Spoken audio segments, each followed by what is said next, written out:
हाँ जी, देखिए आप लोग, आज का टॉपिक है ये टॉपिक 4.10.3। अगर आप इसको एनसीईआरटी से मैच करना चाहेंगे तो आपको हेडिंग भी पता चल जाएगी। नहीं करना है तो आपको दिखा रहे हैं, हिंदी में लिखा है परिक्रमण करते हुए इलेक्ट्रॉन का चुंबकीय द्विध्रुव आघूर्ण। उसी को इंग्लिश में आप कह सकते हैं magnetic dipole movement of a revolving electron. तो यहाँ हम लोग क्या फाइंड करने वाले हैं? मैग्नेटिक डाइपोल मूवमेंट मतलब चुंबकीय द्विध्रुव आघूर्ण। किसके कारण? रिवॉल्विंग मतलब चक्कर लगाता हुआ, परिक्रमण करता हुआ। रिवॉल्विंग कौन है? ये इलेक्ट्रॉन मतलब तो इलेक्ट्रॉन क्या कर रहा है? चक्कर लगा रहा है। तो हम जनरली जानते हैं, केमिस्ट्री के अकॉर्डिंग, फिजिक्स में भी रहा है कि इलेक्ट्रॉन किसका चक्कर लगाता है? नाभिक का। एटम मतलब परमाणु, उसमें न्यूक्लियस, और न्यूक्लियस का वो चक्कर लगाता है। ठीक है ना? अच्छा, तो उसका चक्कर लगाएगा तो उसका मैग्नेटिक डाइपोल मूवमेंट क्या होगा? क्योंकि हम बता चुके हैं कि इलेक्ट्रॉन एक मैग्नेटिक डाइपोल की टाइप बिहेव करता है। तो हम लोग एक फिगर यहाँ क्रिएट करेंगे, देखिएगा ध्यान से। ये मान लीजिए एक न्यूक्लियस है, नाभिक। इसका चार्ज कितना होता है? ठीक है। किसी भी नाभिक पर जो चार्ज होता है वो पॉजिटिव होता है। इसमें ई लगा हुआ है, जेड दिया है नंबर, जो एटॉमिक नंबर होता है। एक इलेक्ट्रॉन है और क्या कर रहा है? इसका चक्कर। लीजिए, ये इलेक्ट्रॉन है और ये चक्कर लगा रहा है।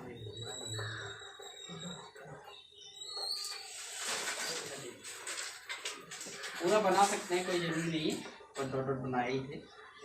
ये इलेक्ट्रॉन है। इलेक्ट्रॉन पर आवेश कैसा होता है? नेगेटिव। इलेक्ट्रॉन पर चार्ज नेगेटिव। मान लीजिए इसकी ऑर्बिटल वेलोसिटी, कक्षीय वेग क्या है? v। इसकी ऑर्बिटल रेडियस मतलब कक्षीय त्रिज्या क्या है? r है। तो ये इस प्रकार से चक्कर लगा रहा है। क्या आप लोग बता सकते हैं कि आपने कॉन्सेप्ट पढ़ा होगा कि करंट किसे कहते हैं? What is current? धारा क्या है? तो जब कोई चार्ज डायनेमिक हो जाए, जब कोई चार्ज गति करने लगे, क्योंकि आप पढ़े हैं कि एकांक समय में प्रवाहित आवेश को धारा कहते हैं। यही पढ़े ना कि कोई चार्ज पार्टिकल अगर डायनेमिक है यूनिट टाइम में तो उसको हम करंट कहते हैं। क्या यहाँ पर इलेक्ट्रॉन डायनेमिक है? क्या इलेक्ट्रॉन गति कर रहा है? क्या इलेक्ट्रॉन एक चार्ज पार्टिकल है? आवेश है, चार्ज पार्टिकल है और ये मूव कर रहा है। क्या इसके कारण करंट बनेगी? यस, क्योंकि चार्ज डायनेमिक, जब चार्ज गतिशील है तो करंट बनेगी। अच्छा, इसका चक्कर कैसा है? जैसे हमारी पृथ्वी किसका? सूर्य का चक्कर लगाती है, वैसे ही इलेक्ट्रॉन इस न्यूक्लियस का चक्कर लगाता है। तो हम लोग इसमें थोड़ा सा इसकी लैंग्वेज लिखेंगे, लिख सकते हैं आप लोग। माना एक इलेक्ट्रॉन जिस पर आवेश माइनस ई, आर त्रिज्या के, जिस पर आवेश लिखा हुआ आर त्रिज्या के, आर त्रिज्या के वृत्तीय पथ में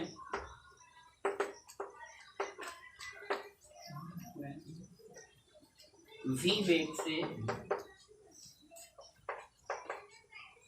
स्थायी नाभिक के चारों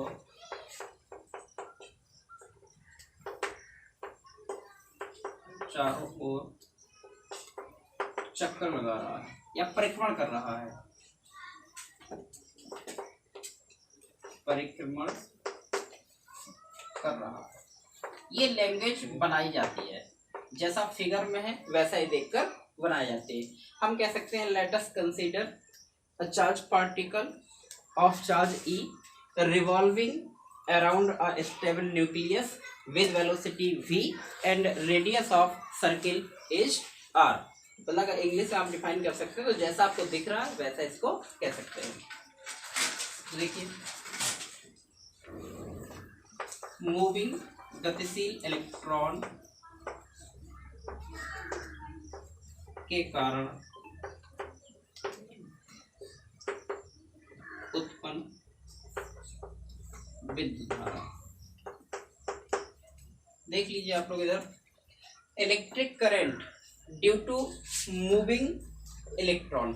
यहाँ पर क्या प्रोड्यूस होने वाली है? Electric current. हाँ, ड्यू टू मूविंग इलेक्ट्रॉन। तो करंट का फॉर्मूला आप लोगों ने पढ़ा होगा, I equal to Q upon T, मतलब चार्ज अपॉन टाइम। तो चार्ज यहाँ पर कौन है? E, और टाइम समय, टाइम। देखिए हम मान रहे हैं कि एक चक्कर का समय, जहां से चला लौट कर वहीं आया। देखिए जैसे मंदिर आप जाते हैं, मंदिर जाते हैं, जैसे आप मेन गेट से गए, जहां से चले लौटकर वहीं पर आ जाए, एक साइकिल कंप्लीट हो जाएगी, एक चक्कर पूरा हो जाएगा। और एक चक्कर मतलब साइकिल पूरा करने में जो समय लगता है उसको आप आवर्तकाल मतलब टाइम पीरियड कहते हैं। तो टाइम पीरियड मतलब आवर्तकाल किसको कहते हैं? एक पूरी साइकिल कंप्लीट करने में। तो इलेक्ट्रॉन ने जो एक कंप्लीट साइकिल की है उसमें लगे समय को क्या कहते हैं? आवर्तकाल, टाइम पीरियड। तो यहाँ पर देखो, जहाँ टी क्या है यहाँ पर? आवर्तकाल, इसी को आप कह सकते हैं टाइम पीरियड। अच्छा, ये क्या होता है? एक चक्कर का समय। आवर्तकाल मतलब क्या है? एक चक्कर का समय। तो बता सकते हो ये क्या होगा? समय बराबर होता है दूरी बटे चाल। Time equal to distance upon speed. तो बताओ एक साइकिल में कितनी डिस्टेंस कवर होती है? एक चक्कर में कितनी डिस्टेंस होती है? 2 पाई आर, बिल्कुल उसकी परिधि, सर्कमफ्रेंस। तो कितना डिस्टेंस हो गई? 2 पाई आर। और किस स्पीड से चल रहा है? समझेगा? ये लिखा है समय बराबर दूरी बटे चाल। तो दूरी कितनी है? 2 पाई आर, और चाल क्या है? मतलब time equal to distance upon speed. इस टी की वैल्यू कहाँ रख सकते हो? इक्वेशन फर्स्ट, समीकरण 1 में मान रख दो I इक्वल टू हो गया E अपॉन कितना? 2 पाई आर अपॉन वी। कहाँ चला जाएगा? डायरेक्ट लिख दें। तो ये आ गया I equal to EV upon 2 pi R. ये क्या बह रही है? करंट।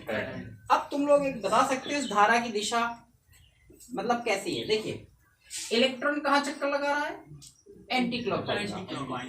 अगर इलेक्ट्रॉन एंटी क्लॉकवाइज चक्कर लगा रहा है तो करंट कैसी फ्लो हो रही है?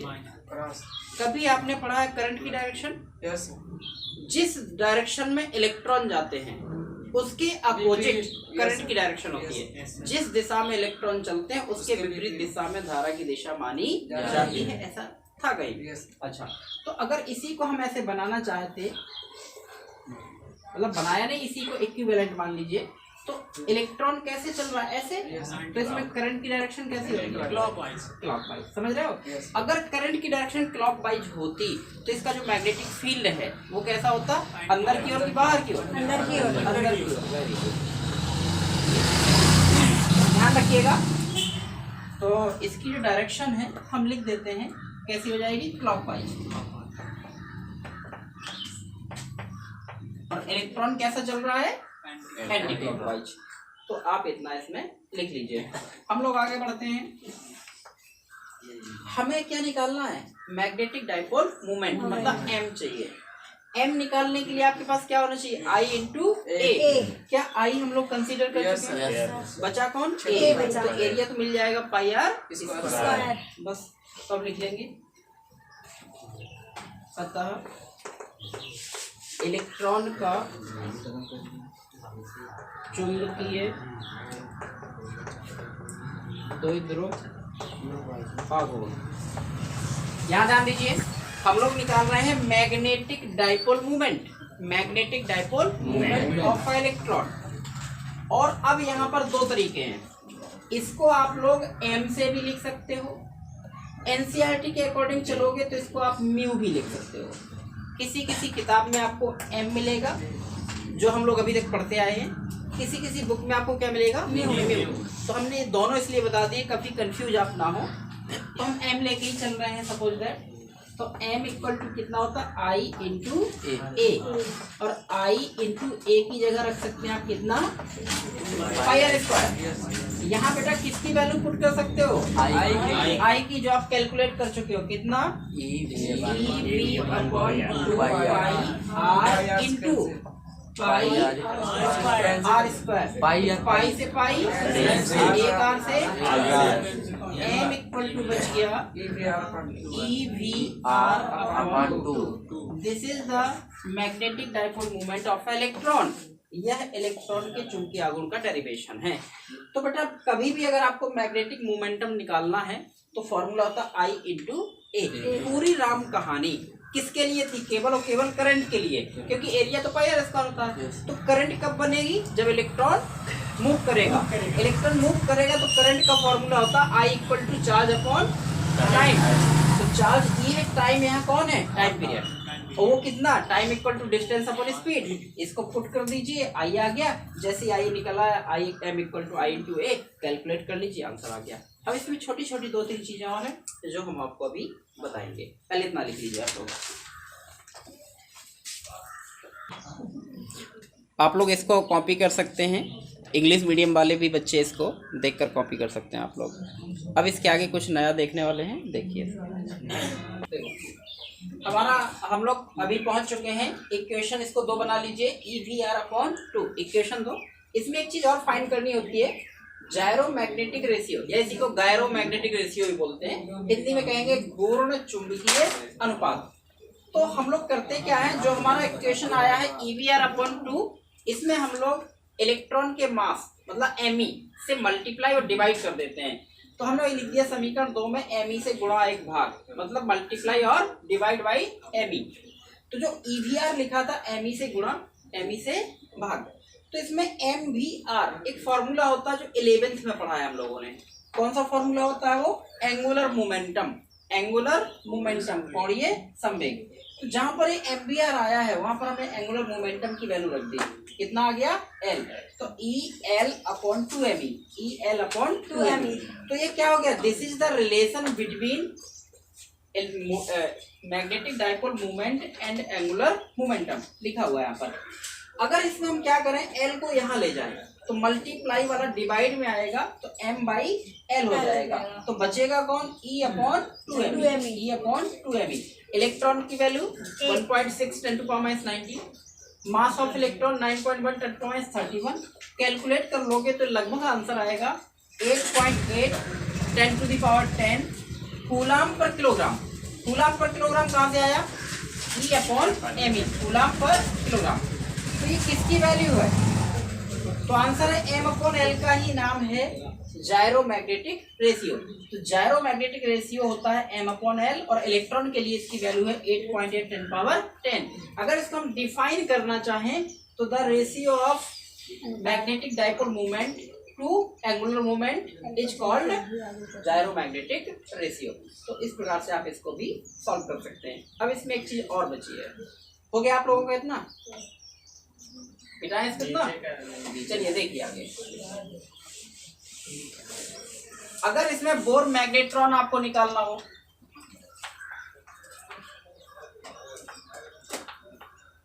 बस लास्ट टॉपिक है बोर मैग्नेट्रॉन।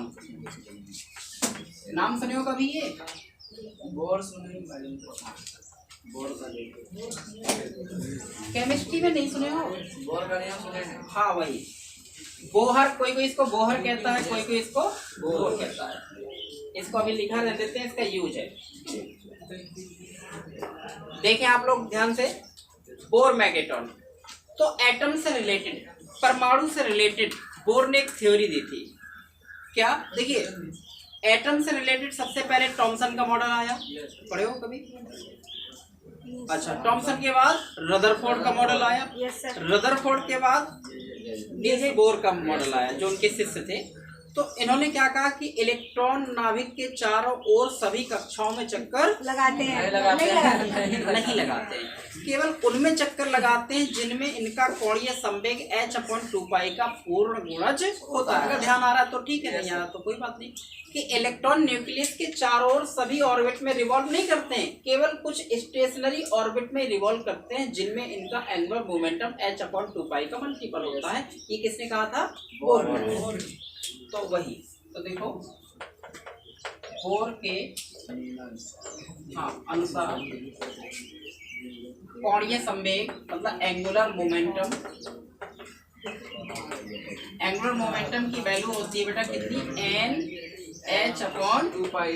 ध्यान रखिएगा ये एंगुलर मोमेंटम होता है h अपॉन 2 पाई, जहाँ n की value where n quantum number कितनी होती है 1 2 3 4 डॉट डॉट डॉट।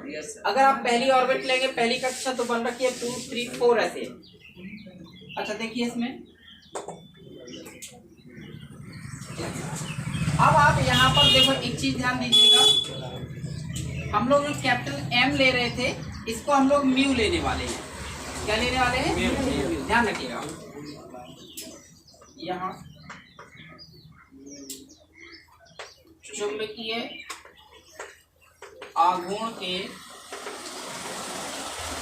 न्यूनतम मान, चुंबकीय आघूर्ण म्यू ले रहे हैं, ठीक है, के न्यूनतम मान के लिए आप लोग थोड़ा सा बताइए मुझे, अगर हम इस m का वैल्यू मिनिमम लें, इसकी वैल्यू मिनिमम ले तो क्या रखना चाहोगे? 1 2 3 1 रखना चाहोगे तो n बराबर 1 रख दो। इस समीकरण को क्या बना दीजिए आप लोग? 3।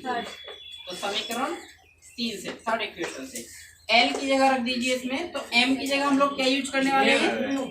म्यू। e की जगह e, l की जगह n। देखिए n की जगह तो आप 1 रखने वाले हो, तो कितना बचा? h अपॉन 2 पाई और अपॉन में कितना है? 2 है। अब इसको हटा सकते हैं आप लोग।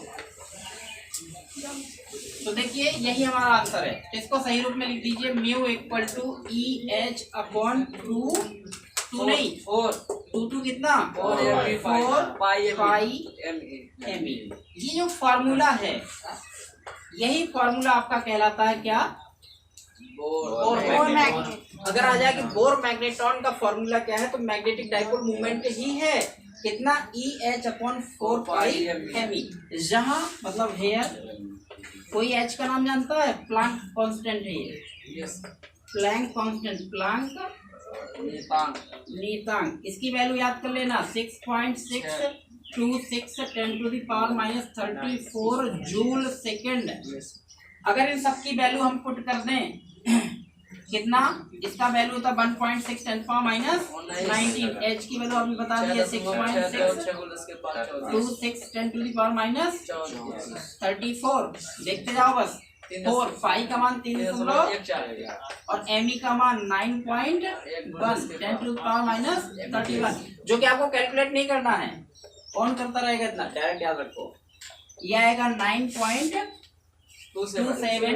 10 टू द पावर माइनस 24 और मैग्नेटिक मोमेंटम की यूनिट क्या होती है? Ampere metre square. ये वैल्यू है किसके लिए? इलेक्ट्रॉन के लिए। हो गया, इसको भी आप लोग कैलकुलेट कर लीजिए। तो बोर मैग्नेट्रॉन जब भी आपको फाइंड करना हो तो सिर्फ और सिर्फ आपको क्या रखना है? एंगुलर मोमेंटम का जो वैल्यू होता है इतना पुट कर दीजिए और जो आएगा वो आपका आंसर होगा। तो इलेक्ट्रॉन जब भी रिवॉल्व करेगा तो उसमें मैग्नेटिक डाइपोल मूवमेंट अवश्य होगा। इसी मैग्नेटिक डाइपोल मूवमेंट को आप एक और नाम से जानते हैं, ये आपका कक्षीय है जिसको आप कह सकते हैं आप रिवॉल्विंग मैग्नेटिक डाइपोल मूवमेंट। इतना हो जाएगा। कहीं प्रॉब्लम आए तो आप लोग लिखिएगा।